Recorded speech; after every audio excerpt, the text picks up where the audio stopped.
Hey everyone, my name is Denisha. I am the current webinar director for Cientifico Latino for this year. I'm a fifth year graduate student in the Neuroscience grad program, and I'll let Roberto introduce himself. Hi everyone, I'm Roberto Rodriguez Cartagena. I'm a fourth year PhD student at the Rockefeller University in the bioscience graduate program, but my research is focused in neuroscience. And I'm happy to be the webinar coordinator for this year for the GSMI program, and very excited to be moderating with Denisha this last webinar of the cycle. Okay, so we just want to thank you guys for attending. We have a really great webinar prepared for you today. What to expect in your first year of grad school. I know many of you have gotten acceptances and are getting ready to commit to a program, and that can be both a fun and anxiety-inducing time. So we have our lovely panelists here who Roberto will introduce in just a second. So if you have any questions, please drop it in the chat or the Q&A and we'll respond to them. Some of them I'll just respond to if it's simple with an answer. If not, we can get to your questions at the end. But thank you guys for joining. Roberto, take it away. Let's get started. First off, we have Felix Berrios Ortega, who also goes by Javi, and Javi is a PhD student in the Burnout Lab at UConn and is interested in studying the evolution of parasitic copepods using morphological, molecular, and computational methods. He is currently working on the taxonomy and systematics of the genus. I'm probably going to butcher this. Lepiotherius. No, I shouldn't even attempted to say that, and is interested in developing new tools and keys to facilitate copod taxonomic research and to lower barriers of entry into this field. He earned his bachelor's in science and wildlife management from the University of Puerto Rico, Macau, and is currently an NSF fellow. He is also heavily involved in efforts to make the STEM field more inclusive to scientists from underrepresented backgrounds. And he was the founding president of the SOCNAS UPRH chapter and has served on the UNIDE Student Advisory Board.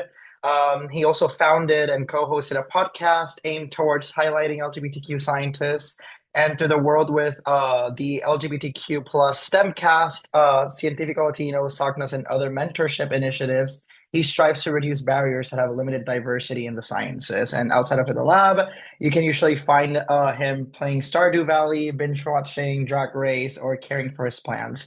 And we can learn more about him from his personal website. I'm actually going to send all these links in the chat later. And feel free to connect with him on Twitter and Instagram at the handle shown in the slide. And I'll let him also say a few words to the audience. Yeah, definitely. Thank you so much for the introduction, and don't worry about pronouncing my names. Also, just pronounce it with like confidence, and I think that's kind of how I roll with it. I usually don't either, but yeah, thank you for the Awesome. wonderful introduction. I'm really happy to be here. I love Cientifico Latino, and it's definitely helped me a lot. So I'm very, very excited to be here. Awesome. And next up, we have Marygrace Trousdell, and she's a first year PhD student in Brown University's Center for Computational Molecular Biology. She completed her undergraduate degrees in mathematics and biology at the University of Rhode Island, followed by 5 years at Cold Spring Harbor Laboratory in Dr. Camilo dos Santos's lab as a bioinformatician. She is fascinated by the complexity of cancer and currently leverages cutting edge spatial transcriptomic technologies to explore the role of the tumor microenvironment in highly invasive cancers. And I'll let Mary Grace say a few words as well. Thank you for the introduction and thank you for having me. I'm looking forward to the discussion. Awesome. And last but definitely not least, we have Lewis Nunez Severino, and he is a first year PhD student in the Neuroscience graduate program, also at Brown University. He graduated with a bachelor's in arts and psychology from Hunter College in New York City and had research training with the NIH BP Endure program. He is currently completing his lab rotations as a first year, and he is interested in exploring how representations of learned information are formed, maintained, and engaged across brain regions. So I'll let Lewis say a few words as well. Yeah, thanks. I'm really happy for joining you guys today and happy to answer any questions. Awesome. So we have prepared a few questions for the panelists, and I'll let them, you guys can decide which one of you wants to take the main answer of the question. And of course, like the other two are always invited to hop in and add to the answer as we all come from different experiences and different programs and of course different research backgrounds. And let's just get started. And then, of course, time allowing, if we're done with these questions, we'll get to audience questions as well. So, first question. So all of you recently began your PhD journeys. What are some of the biggest surprises or challenges that you faced during your first year of graduate school or that you're facing so far? I can go first. I still am kind of shocked at how difficult the adjustment of actually moving somewhere new was. I think that was the biggest challenge for me, honestly. It was moving from Puerto Rico all the way to Connecticut and pretty much leaving my whole like family and support system behind. That was the biggest challenge. And I knew it was gonna happen, but it still hits different when you're actually going through it than when you're like thinking about it. So it's something that I would say that people should be like mindful about because it's something that's going to take a toll on you and it's kind of hard to navigate. I can go after. I have two answers. First, I kind of forgot about coursework. Um, Starting my PhD. Um, because in the interview process, usually like don't really talk about it. Um, Coursework is definitely shocking, and also the NIH crashing on us.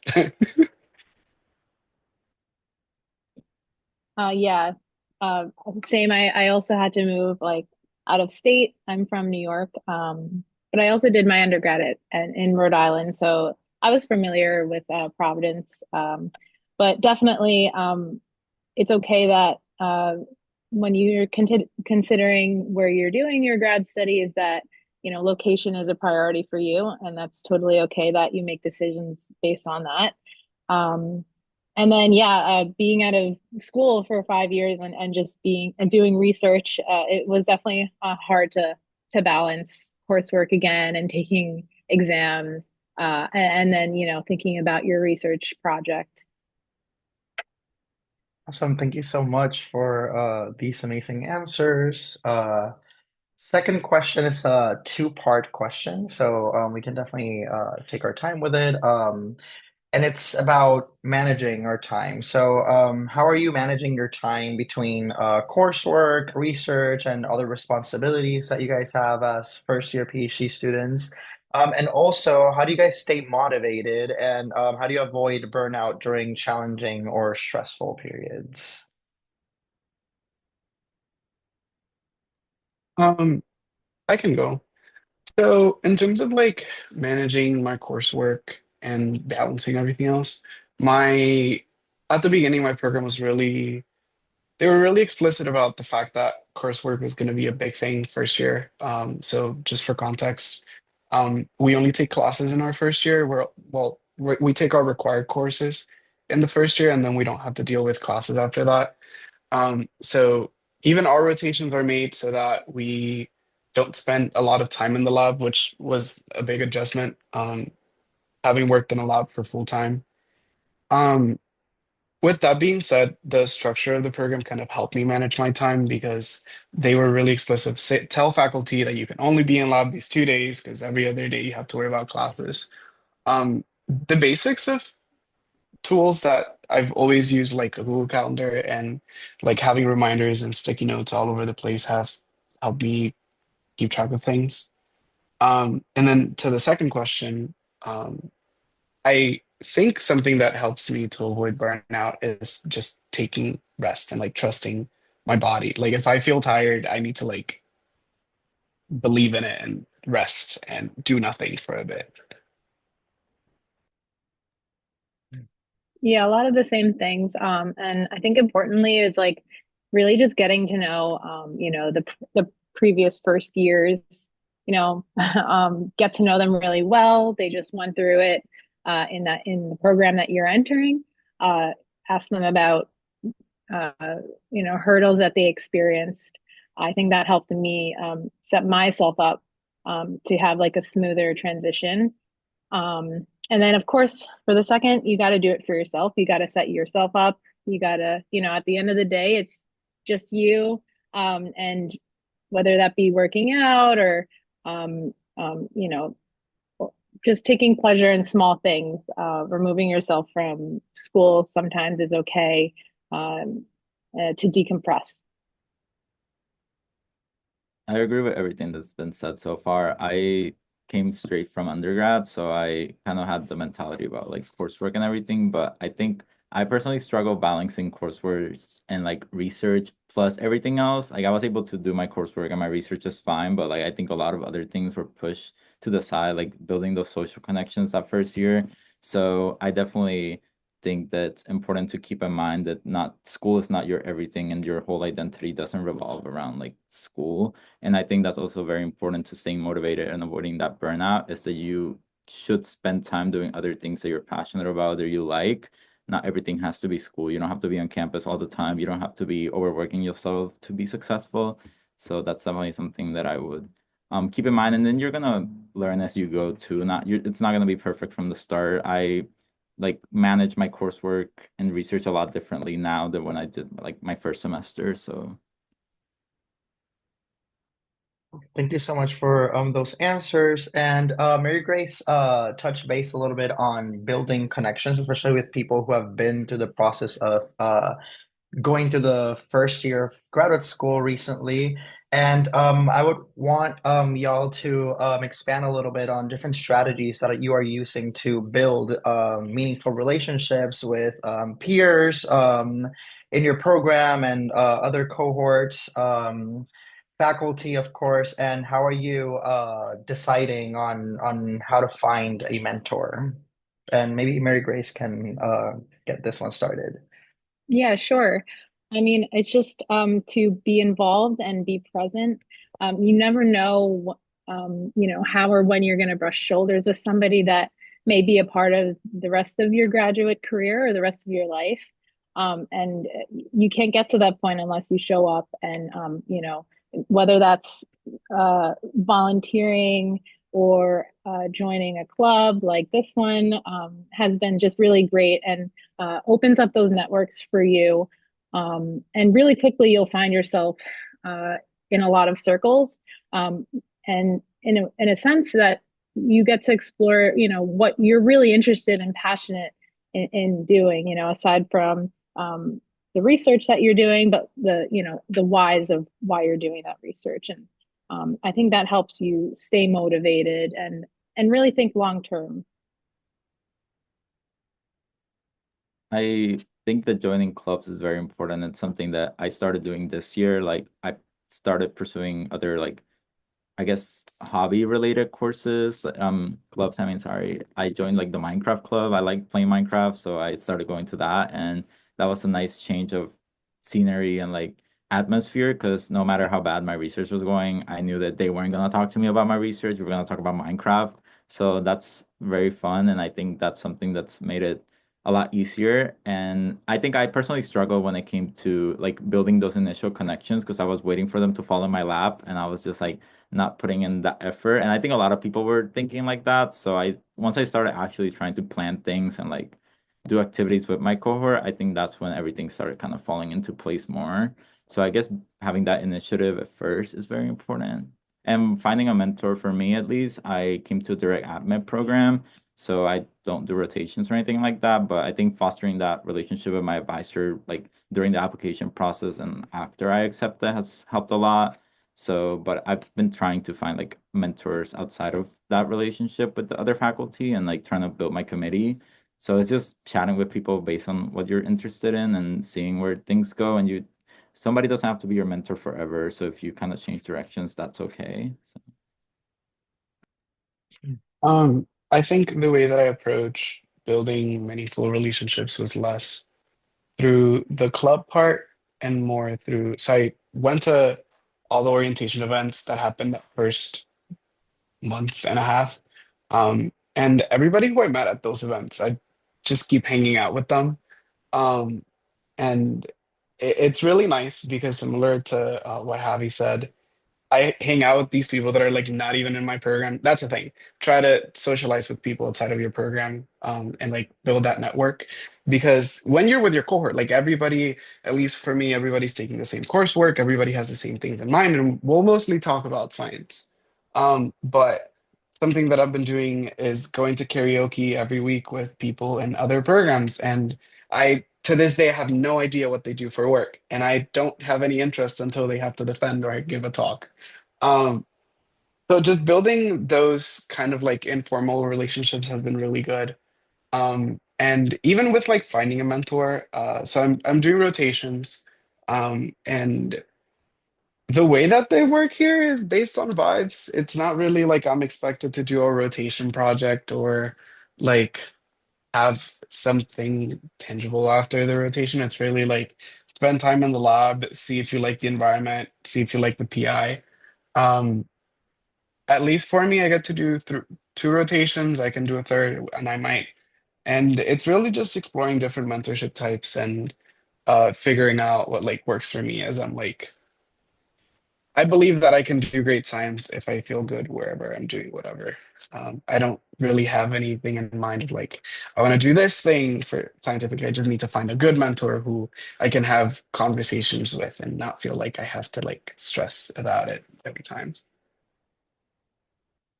Awesome, and I can't embellish enough the importance and how fun karaoke can be, and especially during grad school. Okay, so let's keep going. So of course, like often when we start a new program, that we have very little guidance on what it's going to be like. It is not uncommon to develop some sort of imposter syndrome or experience self-doubt. And I would want to ask you if you have experienced these things, how are you handling it, and what advice do you have for incoming students who might experience this as first year graduate students? I mean, I deal with this a lot still, so I don't know how to like actually, I don't think you're ever gonna get over that. Like, I think it's gonna be a really kind of big part of the journey, and you gotta keep reminding yourself that you're there for a reason. And I know it sounds cheesy and like corny to say, but like that's true. Like somebody looked at your material and said that dude would be a good fit there. So I kind of keep trying to tell myself that. But also I talk to my friends about things like that. Like if I'm feeling bad, I know that it's kind of hard to open up about things like that. But honestly, once I start talking to my friends and I figure out that we all kind of feel the same way most of the time, it kind of really helps me out. And just being honest with my advisor about it, it helps too, because he's always super happy to like let me know that I'm doing okay and that I'm not falling behind and that I'm making the progress that I need to be making. So I guess having open communication about it and just trying to remind yourself that you have a purpose there and that you belong. So Someone, so a bit tied to the previous question and like building community. One of the upper years in my program at some point told me, um, that feeling like an imposter is fake because most of the things that you're like going through are like within the bubble that is you being in lab and doing research. Like a lot of these things are not like a real problem in the outside world. And it is kind of a privilege to have your big concern, a scheduled meeting with your advisor. That put a lot of things into perspective at some point. And honestly, like Javi said, the feeling doesn't go away. And having the reminder that like a good of great scientists agreed that you have the potential to go through this and just kind of reminding yourself about it while also realizing how like small these big problems are in like the real world. I think that's helped me a lot. And also just like relying on your community a lot because you'll hear things from people who've gone through the same feeling and they'll be like, Yeah, your biggest concern right now is like getting out of this 30-minute meeting. You'll get over it at some point. But yeah. Yeah, and just to echo what both Lewis and Felix just said, I think it's healthy that you know, have imposter syndrome or self-doubt. I mean, we all simply just want the best for ourselves. And, you know, we got to this point where, you know, we uh we have to show up and do all these things day to day, and you know, maybe we set a high bar for ourselves, and I think that's better than not having a bar at all. So just being easy with yourself and doing a lot of reflecting on what you are good at and what your strengths are and how you can apply yourself better the next day, you know. Yeah, thank you so much for these words. I do reinforce and agree with all of those. And something I'll add too is that you should remind yourselves all the time that admission committees can't go wrong, especially during these times in which like it's so challenging to get an offer because we know what's happening in the climate in science. So yeah, like making it during this time makes you a very strong scientist, and that's something that you should remind yourself of when these feelings come for you. So yeah, so let's keep going. I know you guys have touched a little bit of base on these things, but maybe if you want to expand or deepen a little bit on what resources, whether they're on campus or out of campus, are you guys finding the most helpful during your first year?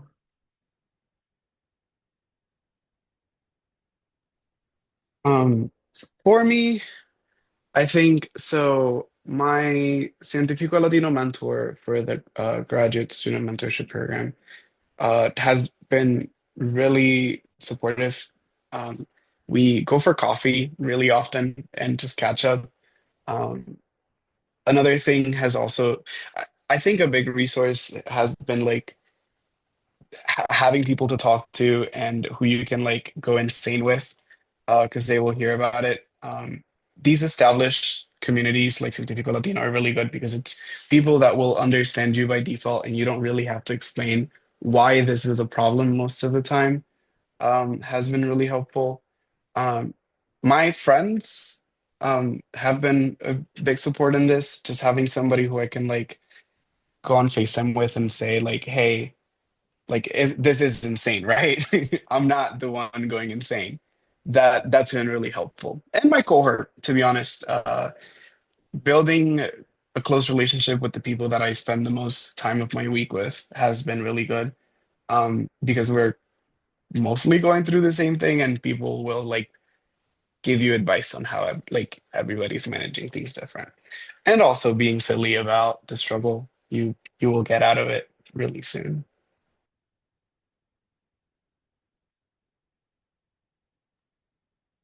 Um, on campus, the intramural sports um, was great for my first semester, and like that's how I just happened to meet um, some people in this lab that I then did my second rotation in, and then figured that this is where I'm supposed to be, and I'll join. And it's crazy how something like that, you know, changed the trajectory of my grad school experience. And then externally, um, I'm just getting started in Save the Bay. It's like a Rhode Island organization that does beach cleanups. And so just getting involved, I think, in like your surrounding community and doing outreach, but also like I love the water, I love the beach. And I think like this would give me a good chance to explore the shorelines that I can go and walk and decompress at. So doing something that you enjoy, but at the same time you get to meet people and stuff, I think yeah, has made my first year like really, really good. I want to echo about the Cientifico Latino mentor. I also get coffee constantly with my Cientifico Latino mentor, and that's been very helpful. Like, especially somebody that actually understand what it's like moving from like a different country to somewhere that's actually really cold and kind of depressing.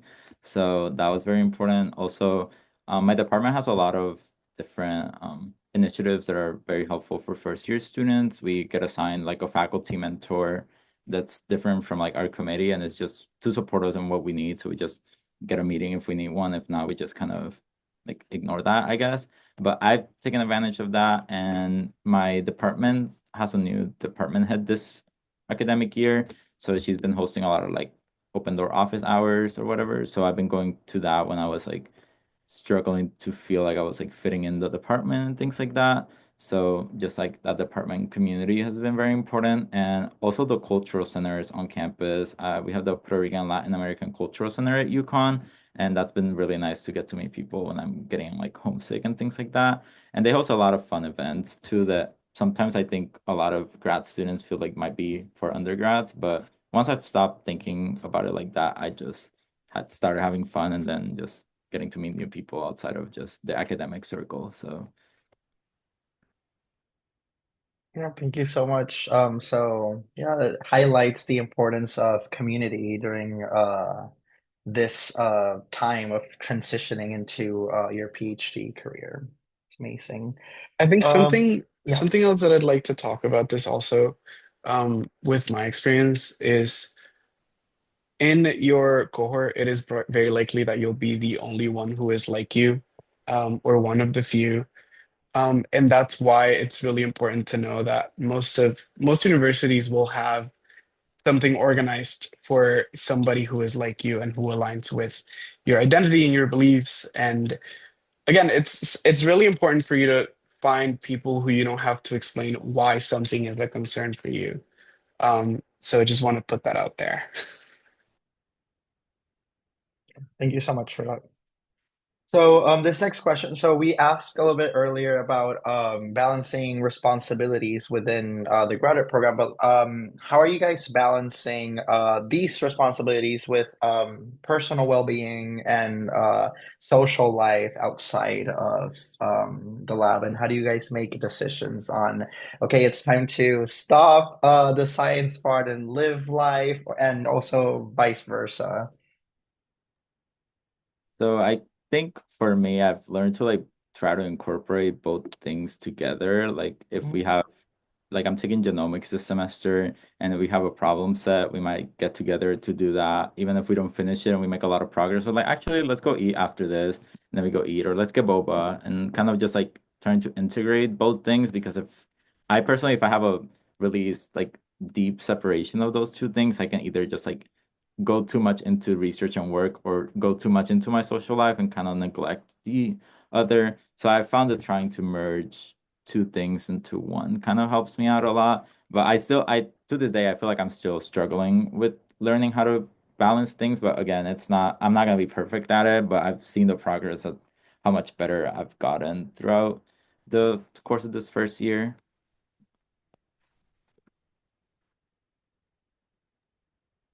Yeah, I think a lot of the same. It's just being happy and content with what you do as much as you can. That requires sitting with yourself and identifying what makes you happy and what will, keep you going for the rest of school and the rest of your life. That's kind of always been my motto. It's like prioritizing your happiness, identifying what that is, and if you find yourself in, a position where things or people aren't benefiting you in any way, then how do you remove yourself from that without it being a detriment? To bring back karaoke again, an example. So I take the approach that Javi mentioned of trying to incorporate things. Because usually I find that when I try to like separate them out, I tend to not be good at it because at least with science, a lot of first year involves like doing too many things at the same time that could definitely be spread apart and you could do them later. And for that reason, and I think this happened about 3 weeks ago. My friends and I joined a karaoke competition, and it happens on Monday nights, which is when assignments are due. So you bet I showed up to the event with my laptop and did work there. Um, just trying to find a good way and like reason out, okay, I do want to socialize with people. I don't want to go back to my apartment and just like stare at my computer the entire time. I don't want to stay in the office and like just do work when I could just, I don't know, text somebody and be like, hey, do you want to come over and do work together and just like watch TV while we are each on our computers? Um, I've done that a lot this semester. Sometimes on the weekends, my we all have things to do, and my friends are like, "Hey, at this cafe, come," and I just text back on my way. I had to do work, but I could also do the work there with somebody and having very little social interactions. But trust, those matter when you're here doing everything else.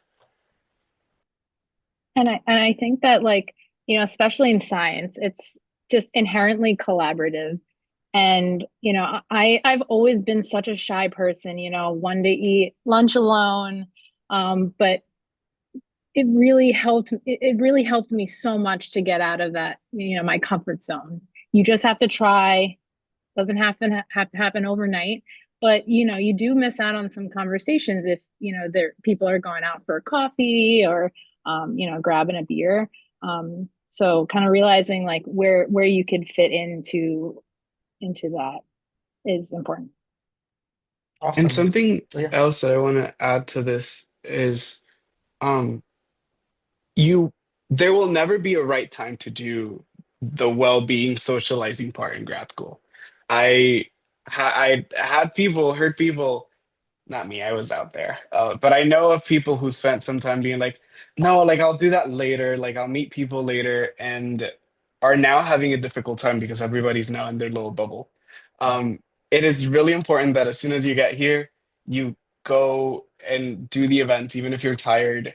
It will be totally worth it after because you will go to this random seminar and there will be somebody who you know there who you can like sit and talk to and then grab the pizza after it and then like go work together or something.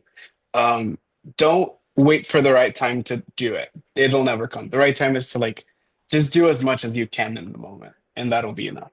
I agree with that 100% because I was that person that was like, oh no, I'll do this later. I have to like focus now in school. I have to focus on this like adjustment. And then I didn't realize that that adjustment, like I needed people as part of the adjustment. So like you said, I feel like it was a lot harder after because like everybody already had like their little groups and like kind of the cliques and the bubbles that took a little bit more effort for me to like actually involve myself in. So I also agree with that 100%. Like put yourself out there from the start. It's gonna be worth it. You're gonna see it as like maybe a little bit of a negative when you have to balance like your classes and your research and everything else that comes with grad school. But trust that once you like get past that, like when winter break came around, I was like, okay, now what? Like I don't have classes, so now like what am I gonna, So I wish I had that community already set by then, but you live and you learn.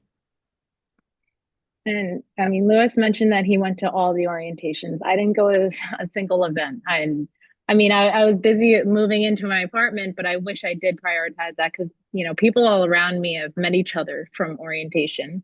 They're You're roommates in the now same because of, cohort as Soci, right? yeah, yeah. So go to an orientation. Yeah. Well, this is all really good advice that I wish I had heard when I was a prospective graduate student. So thank you so much for that. So now we're almost reaching the end. So if people who are in the audience have any questions that they want to start submitting into the chat, I really can't see the chat right now, but we'll get to that after. So now's a good time to start thinking about these questions for the panelists. But we do have two more questions prepared by us that we have to get through before. So now it's like the time to get more philosophical and talk a little bit about reflections that you guys have so far. And one of them being what has been the most valuable lesson you've learned in your first year of graduate school so far. It's okay to know to look. It's okay to look like you don't know it all. I think I was really concerned with looking stupid most of the time. That's not a thing. Everybody, at least in my cohort, comes from like very different fields. Our classes first semester were really heavy, meaning that like in our systems neuroscience class, the molecular people were lost, and in our molecular class, the systems people were lost. You don't have to pretend like you understand everything. It's totally okay for you to like admit you don't know something and to like seek the resources. The time that you spend pretending like you know something and adding on to that stress can be better spent with something else. I think mine is just trusting your gut and your first instinct. Um, and then realizing that you change and that change for you is okay and it doesn't always have to be bad. But understanding how I don't know, for me, like coming back to school was so nerve-wracking. And like being you know, a student again, was so different for me. And I couldn't help but make comparisons of like how I was in undergrad, and it's totally different. And to recognize like how much I've changed and where I did change, like helped me a lot. I have to say, it's not gonna be like a linear experience. Like, there's gonna be a lot of ups and downs. Like, I feel like even in such a short time, I feel like my goals when it comes to like my career or my research has changed so much than compared to when I started. And I feel like that it sounds scary, but I'm like, it's part of the process. Like, I learned that I like doing certain things more than other things that I thought I liked. So being able to like acknowledge that and see it as like just part of the process of finding your place as a scientist, I think has been a very valuable lesson that I've learned. And also asking for help is okay. Like I'm definitely not the smartest person in the room all the time, and that's okay because I like not everybody knows everything, and I kind of also remind myself that I know a lot of certain things and doesn't matter that I don't know. Like in evolution, that class was hard for me because I didn't take an evolution class in undergrad, so and a lot of people did, but when it came to like topics like population and community ecology, I knew a lot and other people didn't because that's kind of where the interdisciplinary nature of like my program kind of comes in, and like we helped each other, so things like that.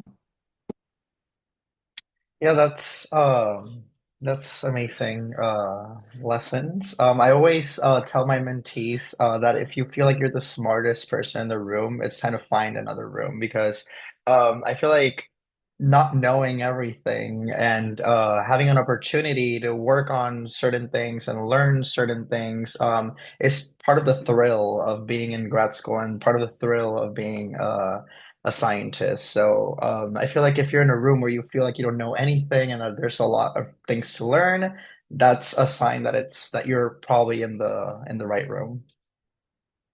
So now, last question prepared by Cientifico Latino is what advice you wish someone told you when you were, I mean, I guess, so this one, so you guys are first year. So what advice do you wish someone told you in the period of time before becoming a first year that would have helped you better navigate your first few months?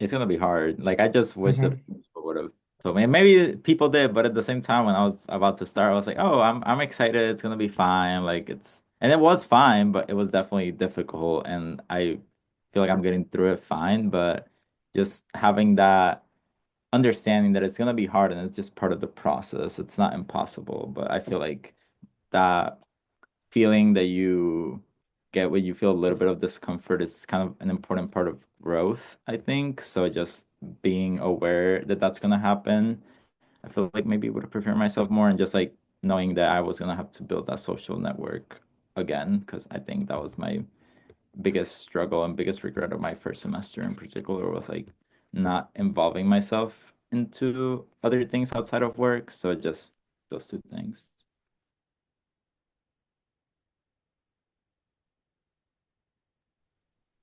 I think similar to what was said, there's something about being told how to do something and then doing it. I think a lot of my mentors and a lot of my friends were upper years. we're really honest about the fact that adjusting to grad school is really hard. It's it's not like anything you've done before, so it's not like you can like prepare for it. Um, so like for everybody in the audience, really take in the fact that community is really important when you start adjusting to these different environments and these different challenges. Um, Something that I didn't pay much attention to people is to not take it hard on myself. Um, I just like wish I put a bit more emphasis to that advice because it's hard for everybody. It's not like hard specially for me for whatever reason. Um, but yeah. I think maybe uh, getting to know the faculty a bit more, because you have to come in and do your rotations at one point. Um, but then you have to pick, whose lab you're going to join, and maybe get those conversations like started sooner, maybe beforehand, whether it's like reaching out to a PI or reaching out to a PI'd students or something like that. Asking current students like give me the dish on, PIA and stuff, so that you can have, an idea before you actually go meet them. And especially if you're considering like rotating with them. And yeah, so you can get a better feel for when you do go and have to make those bigger decisions. Thank you so much for all of your answers. Now I'm gonna stop sharing my screen and we're gonna go through the chat to see if we have any questions in the Q&A that have been unanswered. So I'm seeing that we have a few questions in the Q&A and a few questions in the chat. So I'll go through the Q&A first and then we can go to the chat afterwards. So question. Okay, so how did you make your final decision on where to go? That's a really good one. So many students are evaluating different offers right now. So how did you make those decisions? So my program is direct admit, so I kind of knew who I was going to be working with at the schools I applied. So all the ecology programs I applied were direct admit. So for all of them, I had a faculty advisor in mind already. So that was kind of the most important thing for me. And then secondly was like the location, which I mean didn't end up working out that well for me because I'm in Connecticut, but still I think that was another big part of like deciding where to apply and where to end up actually going. But I mean, no place was going to be perfect, and I had a couple of different options, and I ended up just choosing UConn, honestly, based on vibes too. When I visited and I saw the department, it feels like saying that I chose based on vibes feels like a kind of bad way of describing it, but that's kind of how I can describe it because I came to visit for like a weekend and then I had to decide that I was going to spend like 5, 6 years here. So it was definitely vibes. I have no shame in saying that I was in my second cycle. So the first cycle of applications didn't work out how I had planned.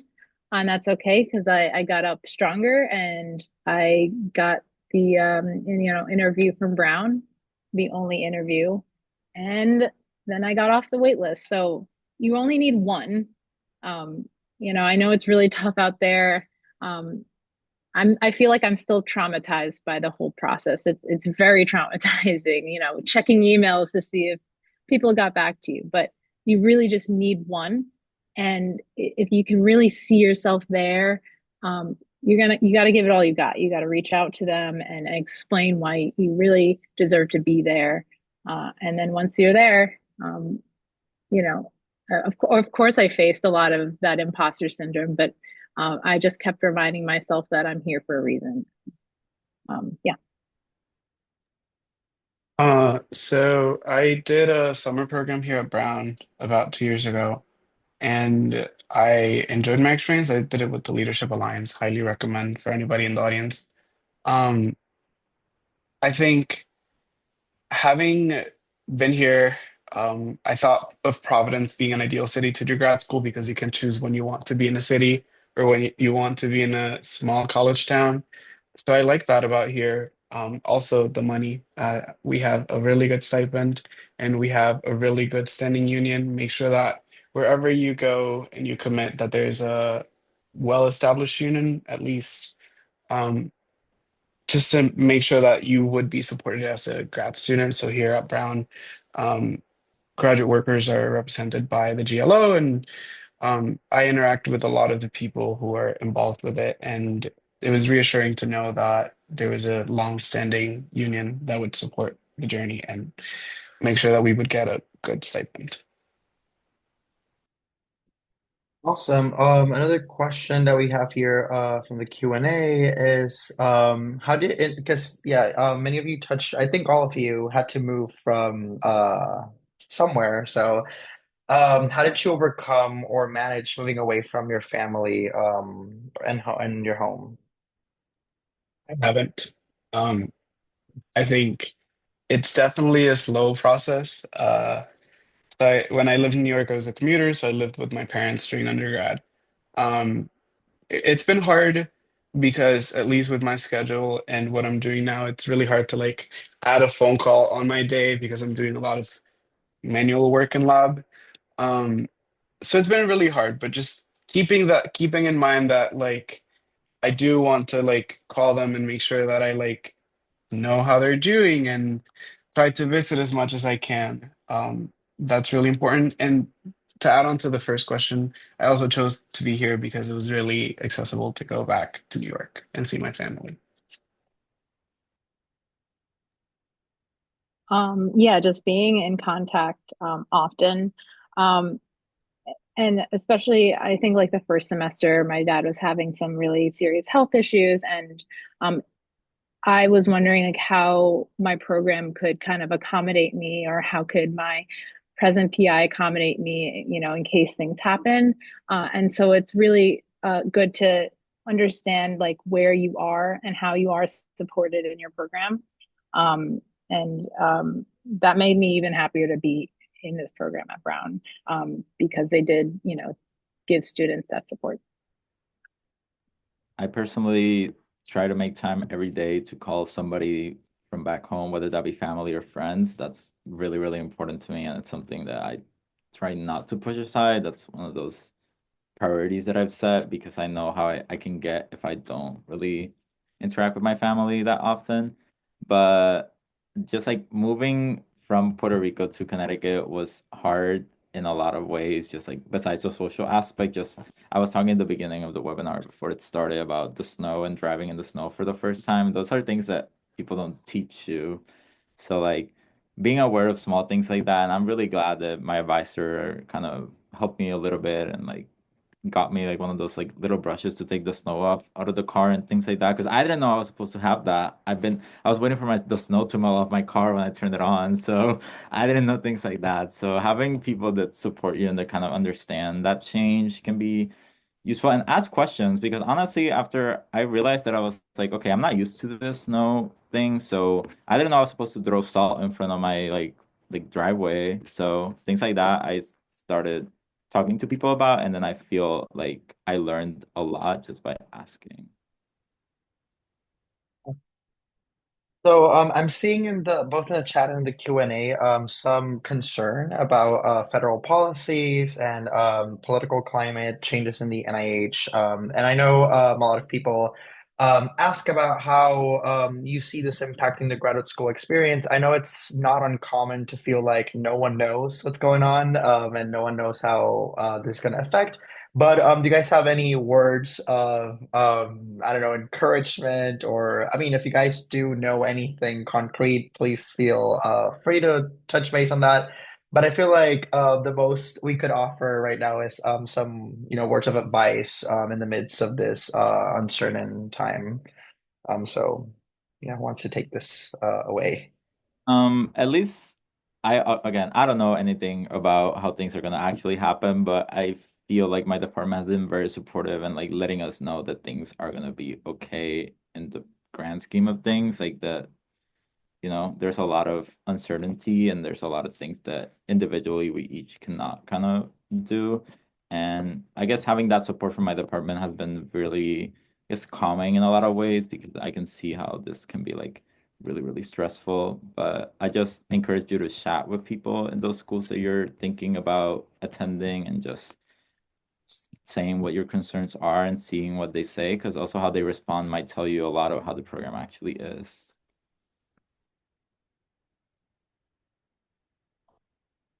Um, so one of the ways that like everything going on could affect me is that as I'm in a rotational program, this could affect what lab I end up choosing, and it might not be something that ends up being like a mentorship match, but more like this is what just needs to work. And the way that I'm trying to do that is that I'm planning around alternatives so that I am happy with the person who I end up working, even if it's not like my plan A or plan B or plan C. Just making sure that like that is covered. Because we're here to stay. That's something that my mentors keep reminding me of is that we shouldn't freak out. Um, if anything, that's what they want us to do. So it's really important for you to know that we're here to stay and we just need to stand strong and try to advocate for ourselves in the process. Yeah, I mean, a lot of this is unfortunately out of our control. But just continue being informed as an individual and just being aware of what your university is doing, your program to support you is, just echoing what Lewis and Felix said. Yeah. Awesome. And then there's a question about finding effective mentorship during first year. Have any of you had difficulties in doing so? And if so, how have you dealt with finding this with the difficulties related to finding the effective mentorship?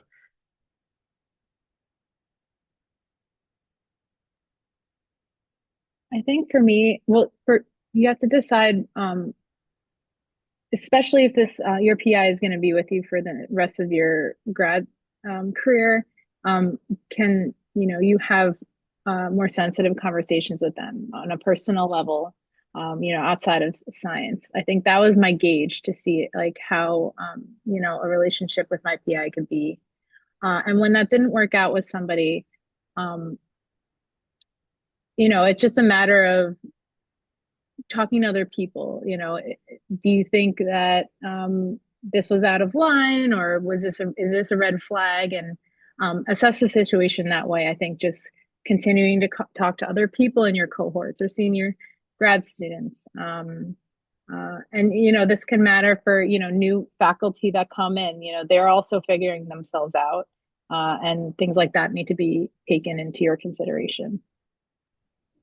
I'm the first PhD student that my advisor has had, so that's come with its fair of challenges and nothing in like a negative way about my advisor. I love my advisor and he's like amazing, but just kind of navigating being a first year plus your advisor kind of navigating you being his first student has been a little bit challenging, but it's something that I've been able to work with my advisor and thankfully my advisor actually did his master's at UConn, so he's very familiar with like a lot of the other faculty. So he's able to put me in contact with for things like that, but it's still a little bit challenging in certain aspects, especially when it comes to like the expectations from the department for the students, whether that be like forming your committee, when that's supposed to be done, when you're supposed to have your first committee meeting. So sometimes I feel like I was too reliant on my advisor to tell me when those things were supposed to be done, but he also didn't know. So just finding that balance, that's kind of the only like negative aspect of my mentorship that I've had so far, but he's been um very helpful and very understanding and also learn like knowing that there's not going to be a perfect mentor for everything. So just having multiple mentors is important too. Yeah, I want to second that part. I think for me, I am appreciative and feel really lucky that a lot of the faculty in my department and in my program are like welcoming and have a lot of like open door policies, or if not, it's easy to like set up a meeting with them. Um, I I have found myself supported in like more than one advisor, and that has been really good. And also just with everything that's like coming up, and with such a difficult decision as choosing a lab in which you're gonna do to 6 years of work in, um, finding people who are really honest about what their expectations are have been really good. And then I'm able to assess whose expectations aligns with mine. And then I just like nurture that relationship further, is what's been really helpful to me. Cool.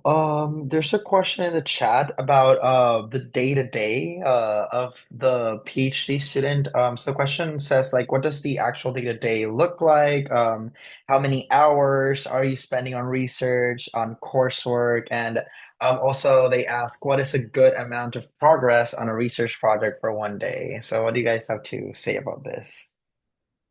My day to day varies so much, literally from day to day, that I don't have like, besides the only scheduled time I have are like weekly meetings with my advisor and then my actual courses. Other than that, a lot of my work is like kind of based on honestly how I feel and the vibes of that day. Like if I want to work from home, I know that I have a project that I have like tasks that I can do from my computer at home versus if I have to do microscopy stuff in the lab, then I know I have to be in the lab for a certain amount of hours.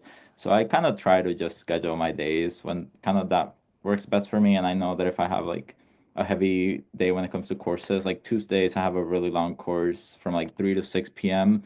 So I try to not like tackle on too much on campus before that so that I can like be well rested for when the course comes. And I'm a morning person, and I think I tell that to everybody that I work with. Like I will be on campus really early if I have stuff to do, but I will be also leaving fairly early compared to other people that kind of might get there a little bit later. So that's part of the reason I really enjoy grad school so far. It's been that I've been able to set my own kind of working schedule to like kind of worked best for me, and probably it's not going to be what works best for everybody else. But and progress for one research project, I think that varies very like much based on your advisor, but also you. Like, what do you consider progress, and what do you want? How fast do you want that project to move along? There's been times that I've been really productive with certain projects, and then I get burnt out, which is why it's good to have multiple projects running because that way I can just jump around different tasks. But I just try not to have any strict deadlines that I feel like are gonna be too much for me to handle. I think any progress is better than no progress, and that's also what my advisor tells me. So that's kind of how I like to view progress when it comes to projects. Um, so my day to day, at least this semester looks very different. Last semester it was really out of my control.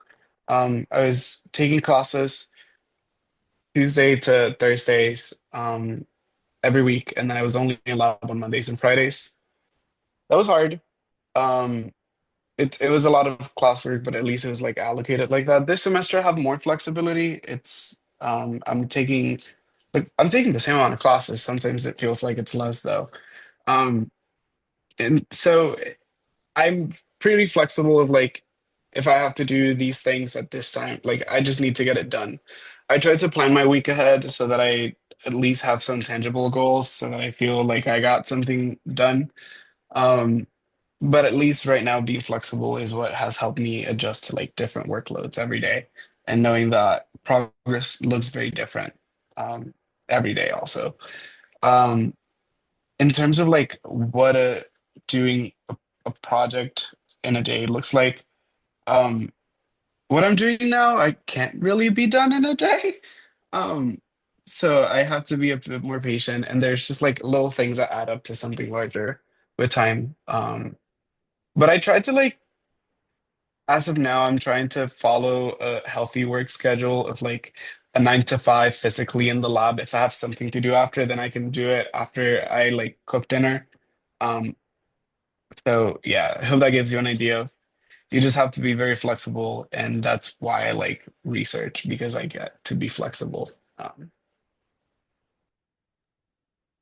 Yeah, I think when you're starting your rotations, it's really important to have a transparent conversation with your PI, what they expect from you. Sometimes rotations can be 10 weeks, and you need to be able to tell them what you're capable of doing, considering your course load and how you think you can manage things. Meeting like every week. I like that as it like a good baseline. Um, uh, and instead of not meeting at all, perhaps, or meeting every other week. Um, but yeah, don't bite off more than you can chew. Awesome. Well, unfortunately, we're at the time, and we have to let our panelists go out and be first years, and Denisha to go out and be a fifth year, and myself to be a fourth year. So please join me in thanking our panelists. And I know there's some questions that the audience has that were left unanswered, but please do not hesitate to reach out to us at Cientifico Latino. And I don't know if the panelists want to drop their information if they're comfortable doing so. You can also ask program specific questions to them as well. And before we conclude officially, if there are any final words that any of our panelists want to share with the audience, that'll be great. Otherwise, we're free to go, and we're very happy for this panel and very grateful for all the insights that we obtained from it.